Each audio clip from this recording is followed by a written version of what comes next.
இந்த அணைக்கு அடியில் 200 கோவில்கள் இருக்குன்னு சொன்னா நம்புவீங்களா? அதுவும் 25 கிலோமீட்டர் நீளம்.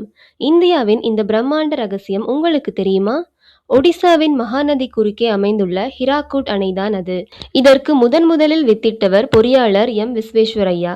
1945இல் இதற்கு இறுதி ஒப்புதல் அளித்தவர் இந்தியாவின் சட்டமேதை டாக்டர் பி.ஆர். அம்பேத்கர். இது 1957இல் கட்டி முடிக்கப்பட்டது. 25.79 கிலோமீட்டர் நீளம் கொண்ட இந்த அணை உலகின் மிக நீளமான மண்ணணை ஆகும். இதில் பயன்படுத்தப்பட்ட கட்டுமான பொருட்களை கொண்டு காஷ்மீர் முதல் கன்னியாகுமரி வரை ஒரு மெகா சாலையை அமைக்க முடியும்.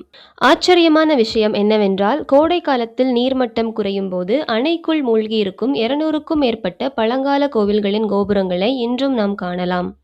இதில் குறிப்பாக பத்மபூர் கிராமத்தின் கோவில்கள் மிகவும் பிரபலமானவை.